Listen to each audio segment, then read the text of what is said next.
As you know, I'm here to talk about climate change and security.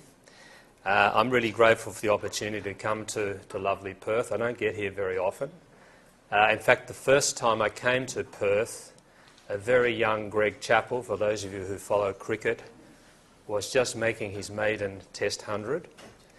Perth was a much cooler, wetter place. No one had heard of climate change.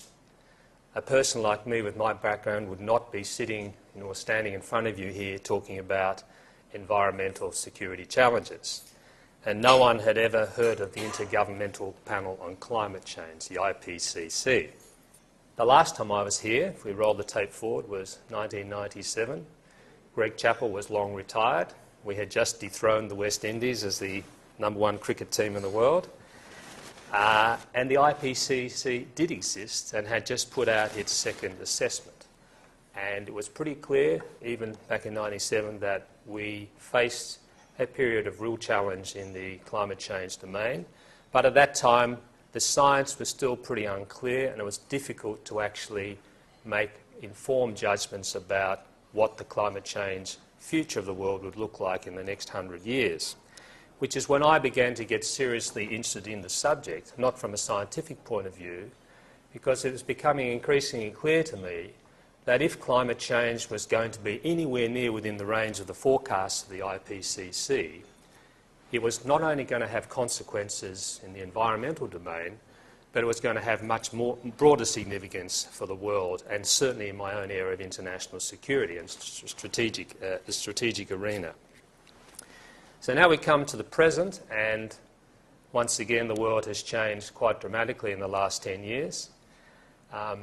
Everybody has heard about climate change. It's on everybody's lips. You can't pick up the newspaper without hearing something about climate change. But most of what you hear in regard to climate change really is about greenhouse gas emissions, how we cap them, how we actually get those emissions down so we can get some kind of stability back in our climate change system. There are obviously a lot of economic and business consequences for that, and also for the environment. But in my view, we haven't heard enough about the broader strategic and security consequences, which I want to talk about this morning. Now, some people would claim that I'm being sort of deliberately provocative here in very traditional academic, in the way in which academics do, posing this question. I'm not asking, is climate change a security challenge? I'm asking the question, is it going to be the security challenge of the 21st century? Now, I can assure you this is not an academic contrivance on my part, because a number of very serious people have already asked that question.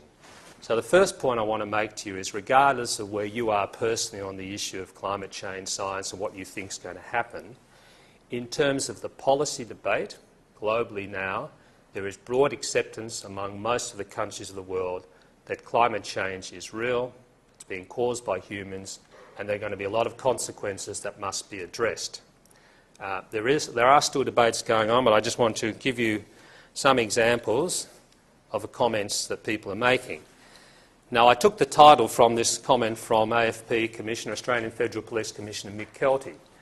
It's quite interesting that the Commissioner of the Federal Police would make a comment about climate change, and that tells you something in terms of thinking. So he's saying that climate change, under certain circumstances, could be the security issue of the 21st century. We've got people like Sir John Hooton, who was former Chief Scientific Advisor to Tony Blair when he was Prime Minister in the UK. Climate change is a weapon of mass destruction. Germany's Foreign Minister, talking about climate change as a threat to worldwide peace and security, talking about another Cold War. I could go on a list of key politicians around the world and policymakers who are making these kinds of comments. Now, unless they've all taken leave of their senses, you want to assume that they've actually been given some reasonable scientific advice to make them come out and say these sorts of things.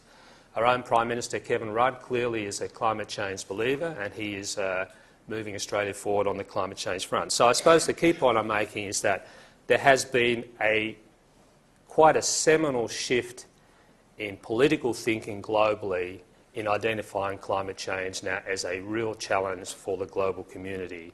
And we've come a very long way in the last few years in terms of that recognition. The other point I'd like to make here is that even so-called hard-nosed security practitioners, and I used to put myself in this box once, even people like me and my former colleagues are saying the same kinds of things. Just to give you a couple of quick examples, the CIA and Australia's Office of National Assessment have both come out with classified studies on the security implications of climate change.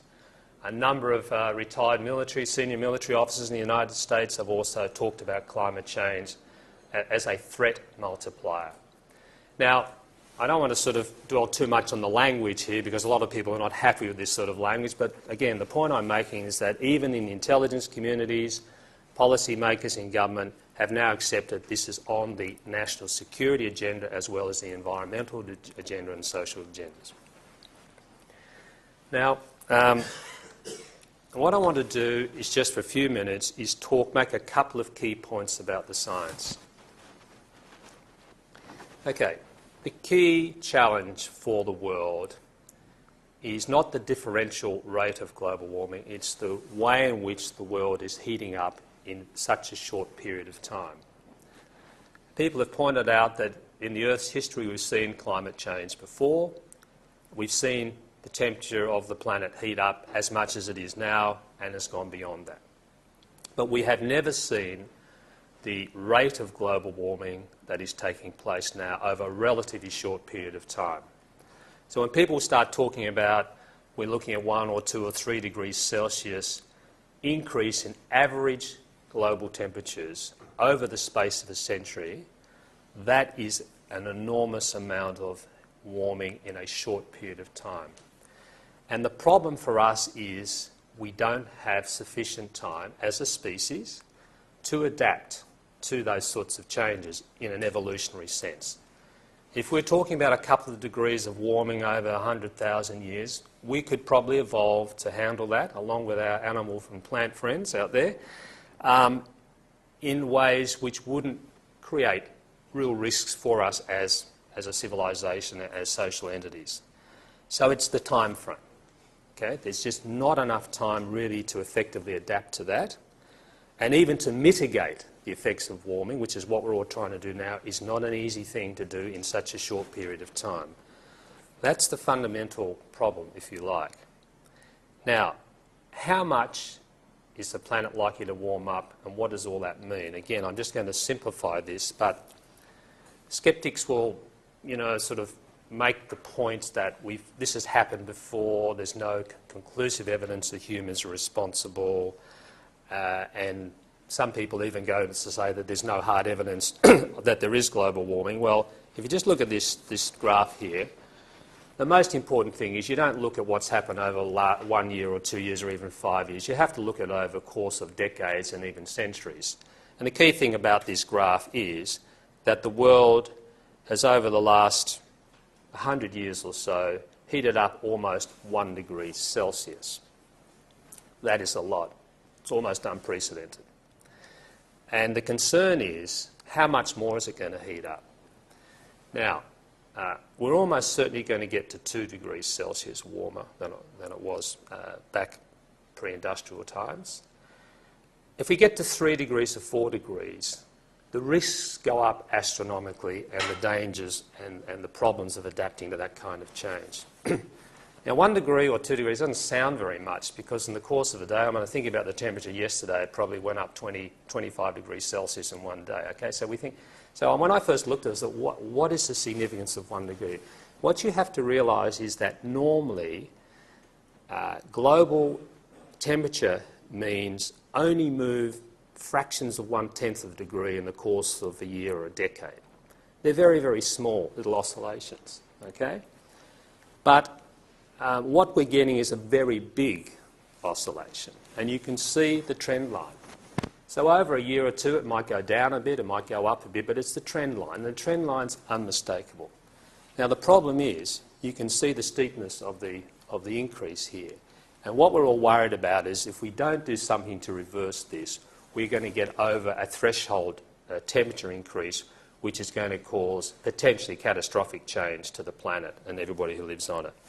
So that's the basic problem with global temperatures. Now, why does all that matter? Because as the planet heats, you get systemic changes to climate. You get shifts in rainfall pattern, distribution of rainfall, intensity of rainfall, you get more severe weather events, you get droughts, you get quite significant shifts, and also at sea. It's not just on the land, it's on the sea as well. And that has enormous implications for how we grow our food, obtain water, and I'll talk about that in a minute. So global temperature is critical because of the way in which it changes weather systems, and also, of course, it contributes to sea level rise, and the reason is as temperatures warm up, you get what's called a thermal expansion of water. If you run your bath, you know what happens, the water gets hot, basic science, it expands. And that's largely why the seas are rising, plus you add in a bit of melt from land-based glaciers and the ice caps, that's the rest of it. Now, how much has that gone up? Doesn't seem to be very much, about 10 centimetres over the last probably 50 years. About that much. Doesn't look a great deal. Why should we be worried about that?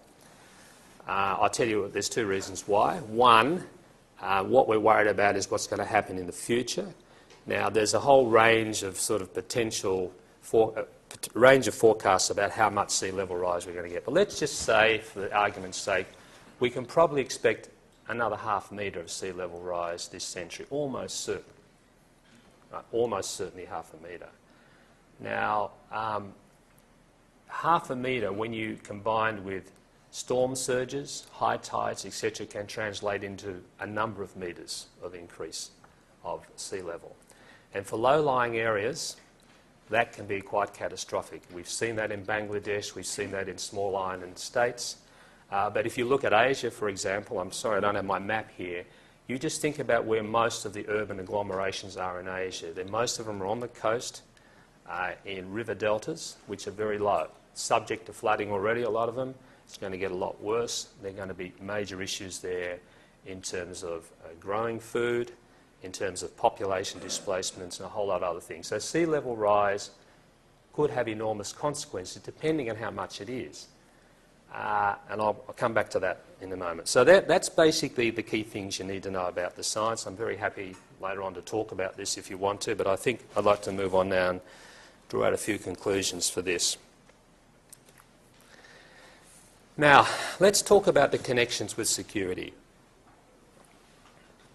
This is not exhaustive or comprehensive. I'm just going to touch briefly on some of the key security implications as I see them. I'm very happy to elaborate on these during the Q&A part of the session.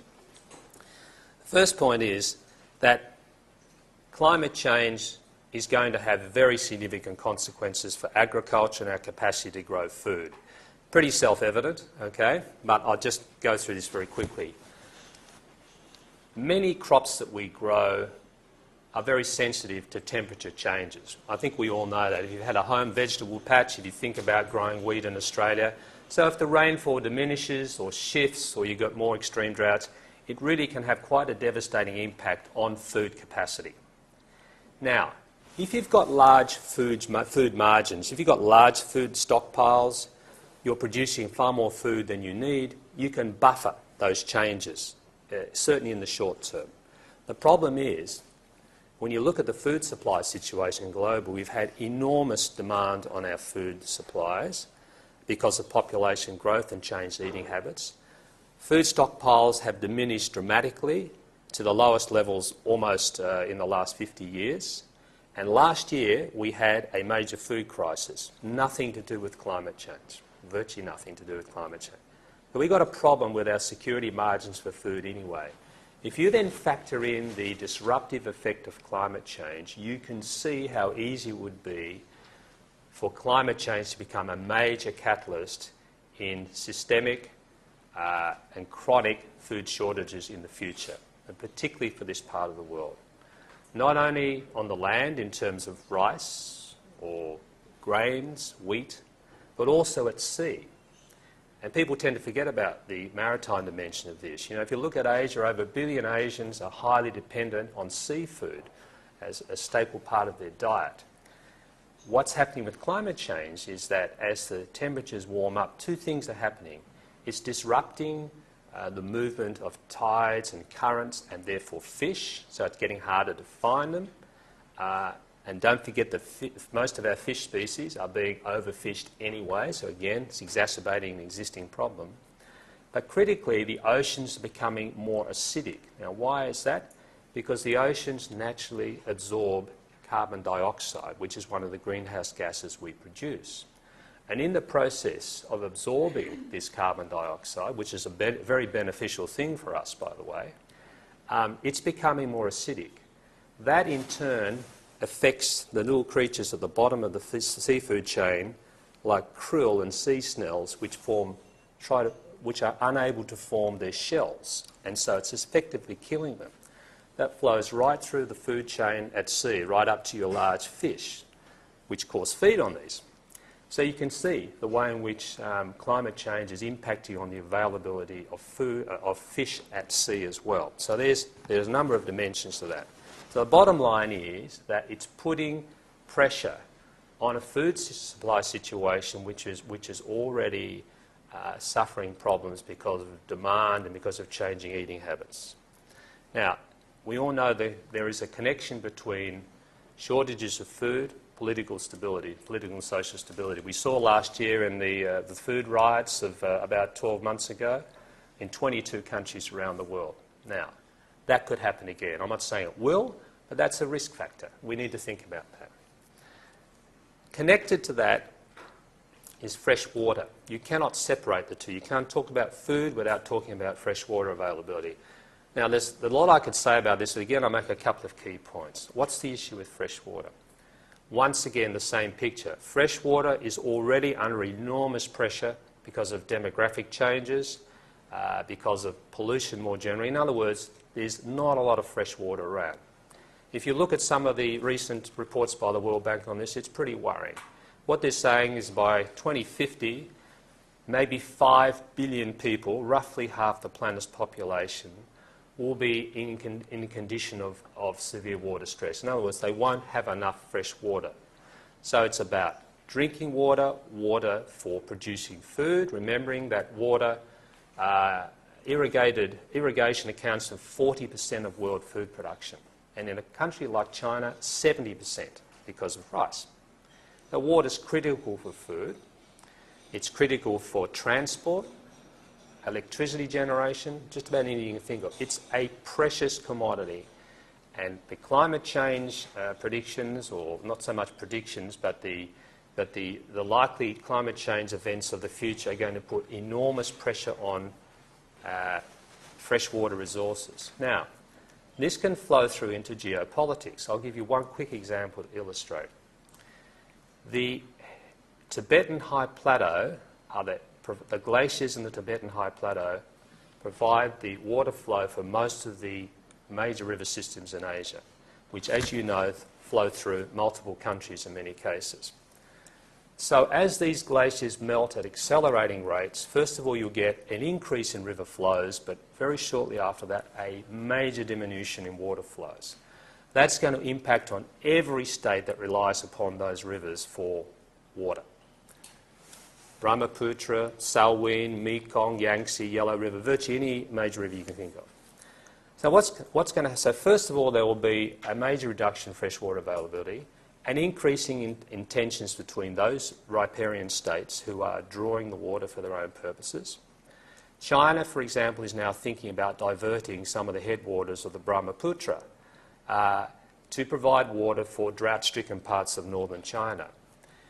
The Indian government, you won't be surprised to hear, is very concerned about that, because if China were to do that, then obviously it's going to reduce the flows into India.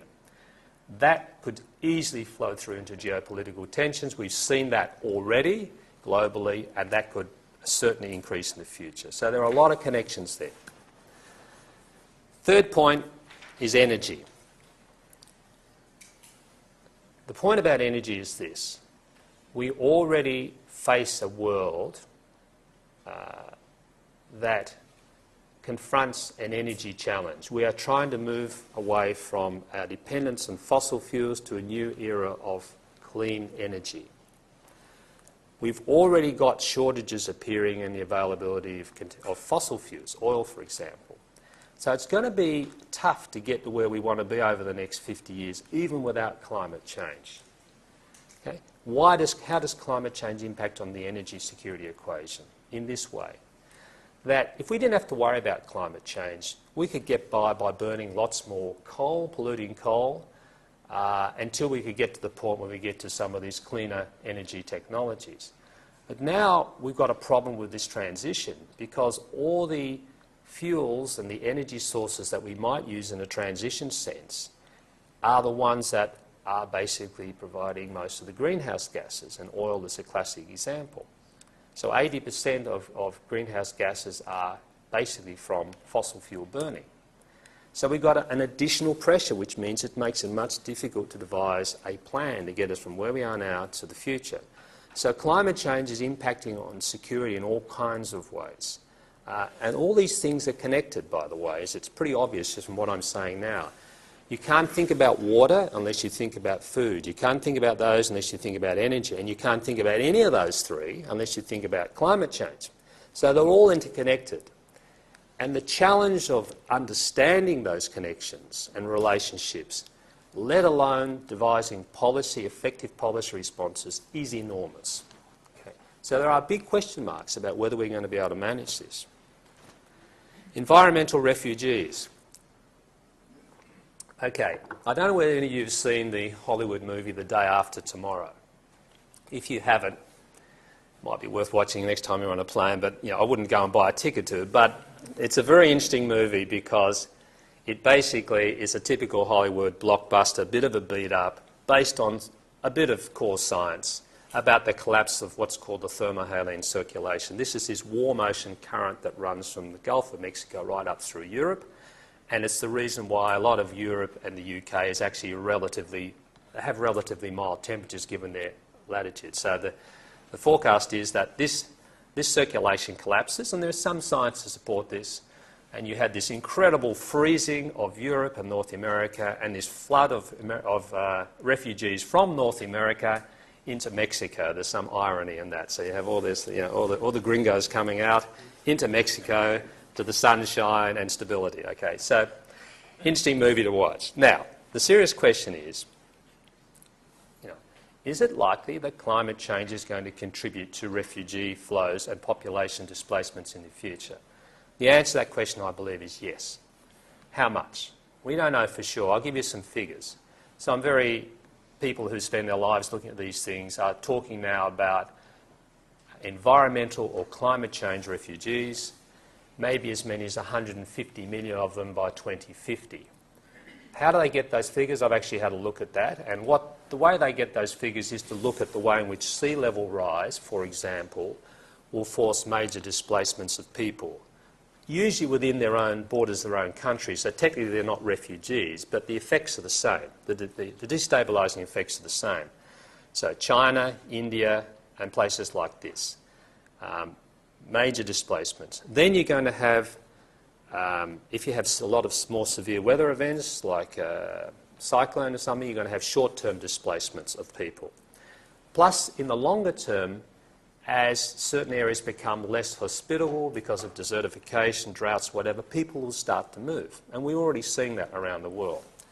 So again, the picture is this, that we have a huge increase in what we might call unregulated population movements over the last 30 or 40 years anyway, for a whole range of factors I won't go into here. But climate change will exacerbate those flows of people within states and across state borders, which can, under certain circumstances, be very destabilising for receiving countries. Obviously, it impacts on the human security of the people being forced to move. It's going to contribute to a global problem we already confront. And I think that climate change will be a factor depending on how serious it is. Final point here on this overhead is we are going to see more natural disasters. I'm pretty certain about that. I mean, there's some arguments about this, but the bottom line is that one of the consequences of a warming planet is that you are going to get more severe and intense weather events. Whether it's droughts, as we're experiencing in Australia and very familiar with, or hurricanes, cyclones, as we've seen, and we have seen historically, obviously, but they're going to probably get worse. People talk about Hurricane Katrina as an example of climate change. You cannot say that's a consequence of climate change, right? We cannot prove that. But it is the kind of thing that could happen if the climate warms up as we think. And the reason is because storms are highly dependent on the temperature of the seas. They draw their strength from the temperature of the sea. The warmer the sea, the Gulf of Mexico, for example, as it heats up, the more intense the cyclones, hurricanes will be. And we're going to see more Category 5 storms, more intense storms, more regularly. Instead of being once in a 100-year event, they may become once in a 5-year event. And that has all sorts of consequences for planning and what you do about it.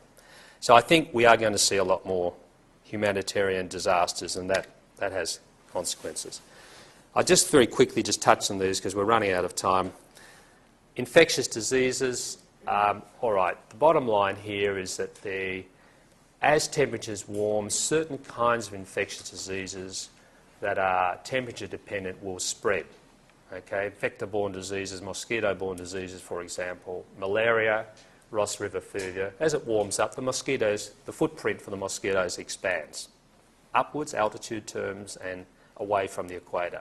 So we've already got big problems with malaria, as you know, around the world. So we're going to have almost certainly more problems in some of these areas of infectious diseases, as well as short-term health problems from more severe weather events. So there's a dual process there. And finally, you have to understand it's the cumulative weight of all these things, particularly on developing states. You know, like a country like Australia can probably get by and manage this stuff without it being a security problem. It's going to be a big challenge for us here, but we're a rich state, relatively underpopulated. We can probably manage that in a way that a lot of our neighbours in this part of the world will not be able to. They're already under stress from a whole range of other reasons. You factor in the impact of climate change, particularly if it's severe climate change, and you can see it can overwhelm the capacity of governments to deal with. It just adds to all the pressures on society and can be enormously destabilising. That's really the key point about climate change. All right. Climate wildcards. Now, what I've just said there is not off-the-planet kind of speculation on my part. We're reasonably certain that these things are going to happen. We don't know how serious it will be because we don't know how big global warming will be in the future. But what about if you worst case it? I mean, have the scientists, rather than being exaggerating the problem, have they actually underestimated the problem? Scientists are generally pretty conservative people. So the point I just want to leave you with this thought, that there is now some evidence to suggest that we may have underestimated the increase in temperatures, the rate of glacial and polar melt, and that means that climate change could actually be worse than climate scientists have allowed for. Now, we need to think about that in terms of our planning for the future.